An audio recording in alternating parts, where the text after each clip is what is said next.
J'espère que vous allez bien, j'espère que vous vous portez bien. Hier, le 8 septembre 2024, c'était un jour historique. Pourquoi? Parce que lors d'un conseil des ministres présidé par Abdelmadjid Tebboune, le gouvernement algérien a décidé enfin de s'attaquer à la question de l'allocation touristique. Enfin, le gouvernement algérien a décidé de changer le montant de cette allocation touristique. Qu'est-ce que c'est que l'allocation touristique? Il faut savoir que dans un pays comme l'Algérie, comme dans beaucoup de pays arabes et de pays africains, la monnaie algérienne n'est pas une monnaie convertible, ce n'est pas une devise, c'est une monnaie non convertible, c'est une devise, c'est une monnaie qui n'est pas courtisée, qui n'est pas reconnue, qui n'est pas demandée sur les marchés mondiaux et qui n'est pas utilisée sur les marchés mondiaux. Quand les Algériens et les Algériens veulent travailler, veulent aller voyager à l'étranger, ils ont besoin de devises, que ce soit les euros ou les dollars. C'est les deux devises les plus utilisées dans le monde entier. Et pour cela, l'État algérien avait mis en place un plafond, un plafond qui est un droit. C'est-à-dire que l'État algérien a donné le droit aux citoyennes et aux citoyens de prendre, d'acheter au niveau des banques et des établissements financiers agréés en Algérie un certain montant de devises à condition que ce montant leur sert uniquement à financer leur voyage à l'étranger. Depuis 1997, je dis bien depuis 1997, depuis septembre 1997, l'allocation touristique en Algérie, c'est-à-dire que le droit de change pour des dépenses liées à des voyages en Algérie était limité à 15 000 dinars. Et ce seuil était imposé depuis septembre 97, c'est-à-dire que depuis 27 ans aujourd'hui. 97, ça fait 27 ans. 15 000 dinars. Le seuil était fixé en dinars. On n'était pas l'allocation touristique en Algérie, contrairement à beaucoup de pays arabes et africains, elle était déterminée sur la base d'un seuil exprimé en dinars, pas en devises. Donc, si le dinar était fort, les 15 000 dinars pouvaient nous rapporter plus de 100 euros ou là de 100 dollars. Si le dinar était faible, ça pouvait nous ramener beaucoup moins que 100 euros. Et généralement, ces dernières années, vous avez bien vu que le dinar était de plus en plus faible. Et 15 000 dinars, on peut faire la conversion. C'est très simple. Qu'est-ce que c'est que combien 15 000 dinars, on dit 15 000 dinars en euros. On va faire en direct avec vous. C'est 106 euros en ce moment. Avec 106 euros, vous imaginez, une fois par an, c'est le droit de change. Donc cette allocation touristique, elle était valable une fois par an. Donc pour un voyage par an, les Algériens et les Algériens avaient le droit à ce qu'on appelle une allocation touristique de 106 euros.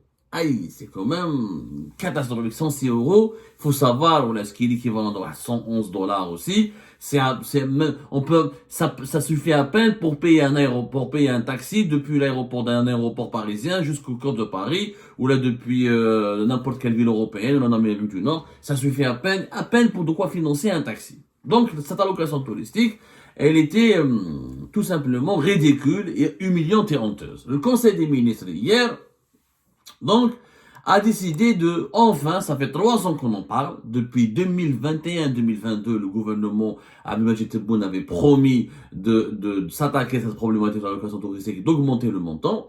On a attendu 3 ans pratiquement.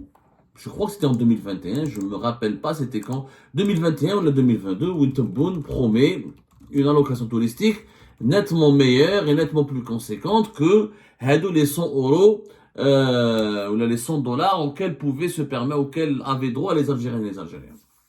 Bon, on est resté donc 3 ans, c'est depuis en 2021, je pense, Abdelmadjid Tebboune a promis en 2021, entre 2021 et 2022. Hier, ça a été décidé. Qu'est-ce qui a été décidé le Conseil des ministres? Je voulais le communiquer, après on attaque le décryptage. Monsieur le Président de la République a décidé de porter l'allocation touristique à 750 euros par voyageur algérien majeur et 300 euros par voyageur mineur, à compter de janvier 2025. Honorant ainsi l'un de ses principaux engagements envers les Algériens visant à améliorer les standards de bien-être, un décret exécutif va fixer les modalités d'obtention de cette allocation, sera publié prochainement. Donc on passe de 15 000 dinars à un seuil de 700 euros par voyageur et de 300 euros pour mineur. La moitié pour un mineur de moins de 18 ans et un majeur à 750 euros. Beaucoup ont applaudi, on croyait que c'était une révolution qui est en cours. Effectivement, c'est une amélioration notable. On peut pas le nier, c'est inévitablement, indubitablement une amélioration. On ne peut pas le nier, on ne peut pas le démentir. On passe de même pas de 100 euros à 750 euros. C'est une amélioration qui est notable. Mais est-ce que c'est suffisant? D'abord, on ne sait pas quelles seront les modalités d'application. Il faut attendre le décret qui doit sortir normalement ces jours-ci avant le janvier 2025. Parce que est-ce qu'on aura droit à 750 euros à chaque fois qu'on doit voyager à l'étranger? Ou là, c'est une allocation touristique annuelle? Est-ce que c'est une fois par an, 750 euros, ou là, 750 euros, un droit pour chaque voyage? Jusque-là, l'allocation touristique en Algérie, elle était annuelle. Maintenant, j'imagine que ça ne va pas changer, qu'on restera dans le même esprit de 1997, ça sera annuel. Est-ce que 750 est suffisant? Ça peut suffire pour que les Algériens et les Algériens partent aller à l'étranger. Il faut savoir que ce montant de 750 était prévisible. C'est le montant auquel moi je m'attendais, auquel beaucoup d'experts qui suivent un peu l'évolution de la gouvernance économique du pays, et s'attendaient à ce montant-là. Pourquoi? Parce que c'est un montant qui a été médiatisé déjà depuis 2023, plus exactement, depuis juillet 2000, entre 2023, même jusqu'en 2024, plusieurs cabinets d'experts ou là, des experts économistes algériens ont été consultés par le gouvernement algérien ou là, des experts présentés comme étant proches du gouvernement algérien. Le gouvernement leur a demandé leur avis et beaucoup ont proposé cette piste de 700 euros, 750 euros. Pourquoi? D'abord, ce calcul, il a été fait sur la base des ménages, sur la base de la composition des ménages algériens. On n'a pas fait ce calcul sur la base sur un critère individuel, sur le critère du ménage. On a pris la plupart des experts qui ont conseillé au gouvernement algérien ce montant de 700 à 750 euros. Ils ont construit leur calcul sur la base d'un ménage, un couple avec des enfants. Ils ont dit que voilà, il y a 7 800 000 Algériens qui partent à l'étranger, presque 2 millions d'Algériens partent en Tunisie, un couple avec des enfants, donc chacun peut avoir 750 euros, 750 plus 750, ça fait 1500 euros, un enfant 300 euros, donc s'ils ont deux enfants, 300 et 300, ça fait 600 euros, ça va faire 2000 euros. Ils auront le droit de prendre avec eux 2000 euros au nom de l'allocation touristique, et une fois par an, avec 2000 euros, ils pourront passer de belles vacances en Tunisie. C'est le calcul qui a été fait. Et ce calcul a été fait pour que cette allocation touristique ne coûte pas à l'État algérien plus de 3 à 4 milliards d'euros. La limite a été fixée à 4 milliards d'euros maximum. Donc, l'État algérien, les experts qui ont été consultés par ces soins, lui ont bien précisé que 750 euros, l'État est gagnant parce que il va pouvoir limiter les dépenses en devises des Algériens à l'étranger à 4 milliards d'euros par an, pas plus. Et tout le monde, les membres du gouvernement algérien, les membres du cabinet d'Abdelmadjid Tebboune, son entourage, ses conseillers, les conseillers qui sont en charge des questions économiques et financières, ont adopté ces recommandations. Et, ok, 750 euros, c'est bien. Ça permet à un ménage algérien d'avoir 2000 euros. Effectivement, pour un ménage algérien qui part en vacances en Tunisie, 2000 euros, ça lui suffit largement. Sauf que, sur les 7 800 000 Algériens, nous avons 7 850 000 Algériens qui se sont déplacés à l'étranger durant l'année 2023. Uniquement 1 900 000, presque 2 millions, ont fait la Tunisie. Mais il y a beaucoup d'Algériens et d'Algériens qui partent à l'étranger dans d'autres pays des pays qui sont totalement différents, qui sont beaucoup plus chers, beaucoup plus onéreux, qui ont des réalités économiques et sociales différentes de la Tunisie. Il y a beaucoup d'Algériens et d'Algériens qui partent en France pour aller étudier. Nous avons 30 000 étudiants et 30 000 étudiants algériens en France. Nous avons des Algériens qui partent se soigner en Europe, en France, en Espagne, en Belgique. Des Algériens et des Algériens qui partent rejoindre leurs parents en France ou à l'étranger. Des Algériens et des Algériens qui partent visiter leurs parents au Canada. Donc, on ne visite pas que la Tunisie. La Tunisie est le pays le plus visité par les touristes algériens, mais il n'y a pas que la Tunisie. Et 750 euros, quand on est un célibataire, quand on parle pas en couple, ou là on parle pas en famille avec des enfants, ça ne suffit pas, malheureusement, pour financer un séjour à l'étranger. 750 euros, ça ne suffit pas. C'est plus important que 100 euros, mais 550 euros pour une ville comme Paris, ou la Lyon, ou la Marseille, ou la Bordeaux, ou la Montréal, ou la Bruxelles, ou la Alicante, c'est 3-4 jours de subsistance, maximum, même pas plus. Les hôtels, des fois, 100-200 euros par nuit, parce qu'il y a beaucoup d'Algériens et d'Algériens qui partent à l'étranger, qui ne sont pas forcément hébergés par leurs proches, etc., surtout pour aller se soigner, ou là pour aller faire des études, ou là pour aller le Hajj, le Hajj, c'est 1000 euros. Les Hajj, ils ont donné au Hajjaj 1000 euros une allocation touristique de 1000 dollars plutôt, même pas d'euros, c'est 1000 dollars par Hajj. Le Hajj, est-ce que 1000 dollars ça suffit? C'est quand même, on se pose des questions, vraiment pas. Quand on pose, le Hajj c'est minimum entre 3000 et 4000 des fois. Ça dépend des conditions d'hébergement, ça dépend de l'inflation en Arabie Saoudite, ça dépend la période donc, durant laquelle on va rester, etc. Donc, réellement, pour la Tunisie, c'est suffisant. Pour aller à l'étranger vers d'autres pays à travers le monde, que ce soit au Moyen-Orient, ou là en Europe occidentale, ou là en Europe tout court, ou en Amérique du Nord, c'est pas suffisant. Et quand on compare avec d'autres pays, malheureusement, on reste les derniers du peloton. On est toujours les derniers de la classe. Il faut savoir que l'allocation touristique en Afrique du Nord, l'allocation touristique en Algérie, elle est la plus faible. Depuis janvier 2022 au Maroc, elle est de 10 000 dollars. Elle est 9 000 euros et quelques. 10 000 dollars. Depuis le 1er janvier 2022, alors les autres pays n'ont pas d'allocation touristique. Les autres pays, ils ont une dotation touristique. Et la différence, elle est notable. Pourquoi une dotation touristique et pas une allocation? Une allocation, c'est-à-dire c'est l'État qui te vend les devises selon un prix préférentiel, qui n'est pas le véritable valeur, ce prix ne correspond pas à la valeur des devises sur le marché. Le dinar, la véritable valeur du dinar, n'est pas celle qui est fixée par la Banque d'Algérie. Les banques algériennes, en ce moment, les banques algériennes, 1 euro, notez comme là, 1 euro, c'est 141 dinars. Sauf que ce taux de change, c'est un taux de change subventionné et sponsorisé par l'État. Il n'obéit pas à la loi de l'offre et de la demande. Le véritable valeur de l'euro, elle est sur le marché informel qui obéit à la loi de l'offre et de la demande. L'euro est là où le 260 dinars, même 270. Mais l'État algérien te le vend à 141. Parce que l'État, il estime qu'il a une politique, il subventionne la valeur du dinar, il sponsorise la valeur du dinar pour des choix économiques liés à la vente du pétrole et du gaz. Donc, le dinar n'est pas soumis à la loi de l'offre et de la demande. Alors que normalement, la valeur d'une monnaie, c'est selon l'offre et la demande. Au Maroc, en Égypte, en Tunisie, en Libye, ailleurs, là, les monnaies ne sont pas subventionnées. La Libye peut-être un peu.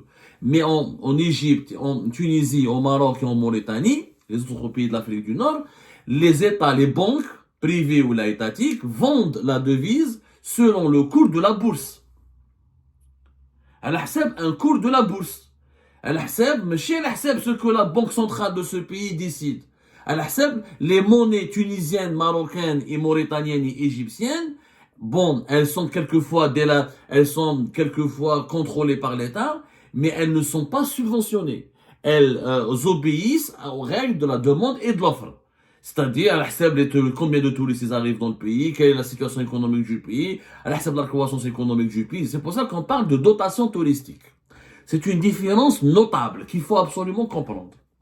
Au Maroc, la dotation touristique, elle est de l'équivalent de 10 000 dollars depuis le 1er janvier 2022. C'est-à-dire que le Marocain, une fois par an, il a le droit à un quota de 10 000 dollars qu'il peut utiliser comme il veut.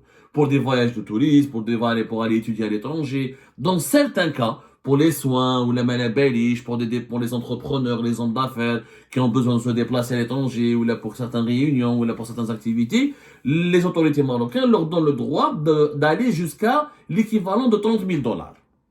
Entre 10 000 et 30 000 dollars. Mais c'est des cas rares, des cas compliqués, des cas de business, des cas de soins intensifs, etc.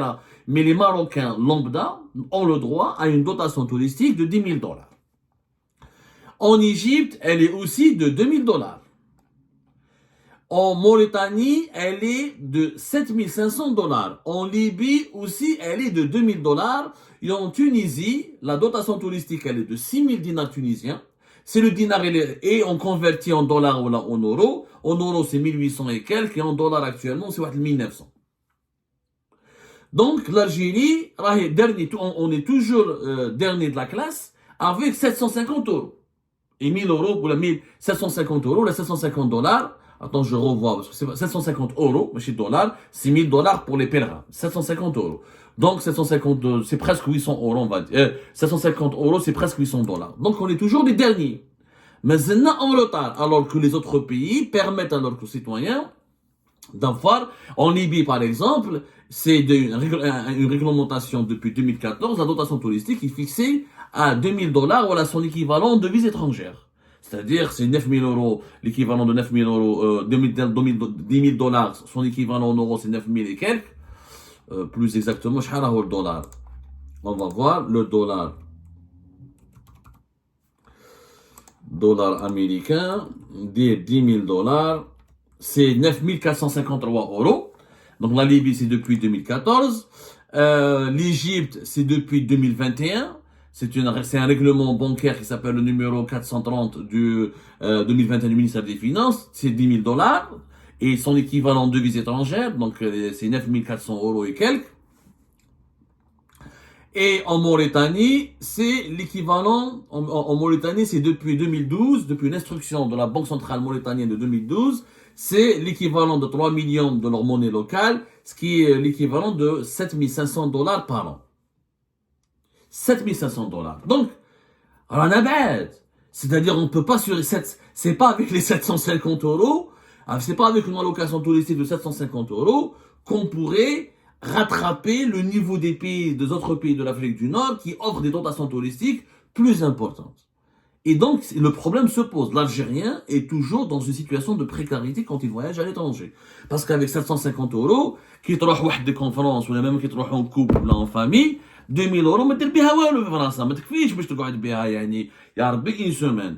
وما كاش غير les ménages, il y a beaucoup de gens qui voyagent sans famille. Même qui travaillent avec deux enfants, 300 et 300, ça fait 600, plus 1500, 2100. Est-ce qu'avec 2100 euros, tu peux rester 15 jours ou 10 jours en France? Extrêmement difficile. C'est possible, mais c'est très difficile. Franchement, ça reste vraiment limite. Et on ne pense pas aux autres catégories de la population. Beaucoup de gens ne voyagent pas en famille. Le calcul qui a été fait par les autorités algériennes est un peu faux, parce que beaucoup d'Algériennes et d'Algériens ne voyagent pas en famille. Et ceux qui voyagent en célibataire ou qui sont étudiants, justement, quelle est la solution à ce problème? Une fois pour toutes. 750 dollars, c'est un effort qui a été... Alors pour l'État algérien, c'est un effort important parce que le problème, c'est quoi la différence? Avant de proposer des solutions, je pense qu'il faut expliquer d'abord où est la dotation touristique, elle existe ailleurs, en Algérie, on parle d'allocation. Il faut savoir que contrairement à l'Égypte, au Maroc, à la Tunisie, les devises tawana, nous les utilisons, elles viennent d'une seule source, c'est les hydrocarbures, alors que pour les autres pays, ils ont le tourisme, ils ont des exportations d'industriels, de produits agricoles, donc c'est plus diversifié.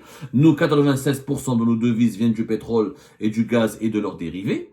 Et que contrairement aux autres pays, pourquoi l'Algérie ne peut pas faire une dotation touristique? Elle préfère faire une allocation, elle est limitée au maximum le droit de change. Qui permet aux Algériens et aux Algériens de financer leur voyage à l'étranger. Pour une raison aussi simple, c'est que nous, les devises que nous gagnons avec l'État algérien utilise beaucoup les devises pour financer les subventions sociales. Nous avons des subventions sociales extrêmement importantes. Il faut savoir qu'au Maroc, les dépenses sociales de l'État marocain sont de 5 milliards 8 euros, même pas 6 milliards d'euros.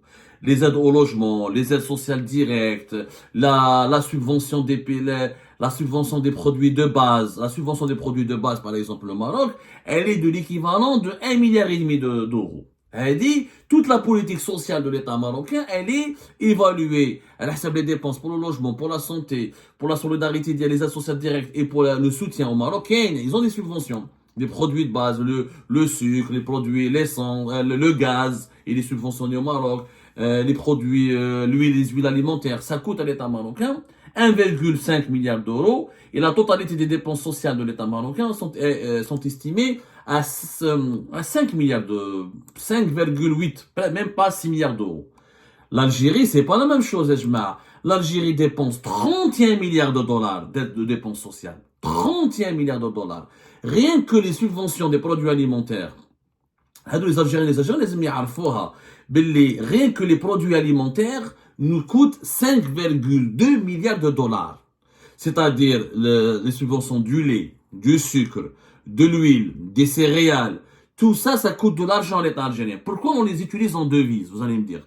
Parce que contrairement à l'Égypte et au Maroc et à la Tunisie, etc., nous avons une agriculture plus faible que ces pays-là et que notre dépendance alimentaire vis-à-vis de l'étranger, elle est plus importante. Mais à part les céréales où l'Égypte consomme plus que l'Algérie, les autres fruits et légumes, les viandes, etc., l'Égypte produit plus que l'Algérie. L'Égypte, par exemple, le budget des subventions sociales en Égypte, il est de presque 10 milliards d'euros. les subventions pour les subventions sociales. Au Maroc, il est de même pas 6 milliards d'euros. En Égypte, 9,8, presque 10 milliards d'euros. Donc, ça reste beaucoup moins important que le budget de l'État algérien qui est de 31 milliards de dollars. Donc, l'État algérien, il a besoin de ces devises dans les banques, dans la banque centrale, dans les réserves de change, parce qu'ils les utilisent pour importer les sucres, pour importer les huiles alimentaires, pour importer les céréales. Et ensuite, ces céréales seront revendues à des prix subventionnés. Voilà, comme depuis 2022, depuis 2022-2023, c'est l'État qui a le monopole de l'importation des céréales. Ce n'est pas le privé. Donc, tout est importé par l'argent de l'État. Donc l'État ne peut pas donner une dotation touristique comme en Égypte, comme l'État algérien ne peut pas donner une dotation touristique comme en Égypte, comme en Tunisie, comme au Maroc, pour une raison simple, c'est que lui, il a 3 fois plus de dépenses sociales.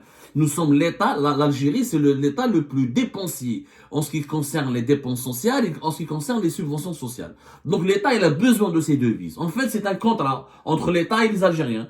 Je vous donne pas des devises pour voyager, mais vous ne payez pas le pain à sa juste valeur, vous ne payez pas le sucre à sa juste valeur, vous ne payez pas l'huile à sa juste valeur, vous ne payez pas le gaz et l'essence à sa juste valeur, etc., etc. Nous avons l'électricité, le gaz, l'essence, les carburants, le sucre, les huiles, sont des produits, 7 produits qui sont subventionnés directement par l'État. À cause de ces subventions massives, l'État algérien ne peut pas se permettre de financer une dotation touristique. Il se contente d'une allocation touristique. Maintenant, le débat, il est là. D'abord, on n'a jamais fait une enquête sur l'impact de ces allocations touristiques, parce qu'avec 5,2 milliards de subventions des produits alimentaires, la vie reste très très chère en Algérie. Et avec 31 milliards de dollars de dépenses sociales, on a une précarité, on a de mauvaises conditions de vie. Les subventions sont mal gérées, et le riche comme le pauvre bénéficient du même prix de la baguette, du même prix de l'essence, du même prix du gaz, du même prix de l'électricité. Ça fait des années, ça fait pratiquement 20 ans ou 15 ans que plusieurs économistes algériens et étrangers demandent aux autorités algériennes de revoir leur politique sociale, d'arrêter de financer à tort et à travers les transferts sociaux qui coûtent une blinde à l'État algérien, qui coûtent beaucoup trop à l'État algérien et qui finalement n'ont pas d'impact direct. C'est vrai qu'il n'y a pas la grande pauvreté. Quand on voyage en Tunisie ou là en Égypte et au Maroc, on remarque qu'il y a plus de pauvreté dans ces pays-là. Je parle de la grande pauvreté qu'en Algérie. Mais l'Algérie n'est pas non plus la Suisse. On évite l'extrême pauvreté et la grande pauvreté, mais on n'évite pas la précarité. Maintenant, c'est un choix. Ou on laisse les citoyens libres et faire ce qu'ils veulent de gagner bien leur vie, de vivre comme ils veulent et d'aller à l'étranger, d'avoir une dotation touristique plus importante. Ou on leur dit de ne pas aller à l'étranger, de renoncer au voyage à l'étranger, etc. Et de se contenter des subventions sociales et d'une certaine qualité de vie en Algérie. Qualité de vie qui fait débat parce qu'encore une fois, malgré les 31 milliards de dollars que nous avons dépensés en 2024 au niveau des transferts sociaux, l'Algérie, malgré que l'électricité, le gaz, l'essence, les céréales sont subventionnés, il n'en demeure pas moins que tous les autres biens de consommation, que l'inflation, elle est aussi importante en Algérie qu'au Maroc, elle est moins importante qu'en Égypte, parce qu'en Égypte, il y a une crise financière plus importante, mais l'inflation par rapport à la Tunisie, au Maroc, l'Algérie, ça reste élevé, que la qualité de vie n'est pas réellement prestigieuse ni supérieure, qu'il y a encore des pénuries, qu'il y a des biens de consommation comme les pièces détachées, comme les matériaux d'électroménager, comme les médicaments, comme certains vêtements, etc., manquent plus en Algérie qu'ailleurs, parce que l'Algérie pratique une restriction des importations. Justement, parce qu'on doit dépenser beaucoup en devises pour les subventions sociales et pour les importations des produits alimentaires et des produits de première nécessité, qu'il faut que le gouvernement, que le régime Tebboune a restreint toutes les importations. Voilà pourquoi l'Algérie ne peut offrir que 750. Dans la configuration économique actuelle, l'État algérien ne peut offrir que 750 euros comme allocation touristique à ses citoyens, ce qui va lui coûter presque 4 milliards d'euros par an, ce qui est une charge financière importante. S'il veut offrir plus, il faut changer de manière de diriger notre pays. Maintenant, pour ne pas dépenser beaucoup plus d'argent pour l'allocation touristique, est-ce qu'il y a des solutions? Il y a des solutions. Je préfère proposer ces solutions dans la prochaine émission.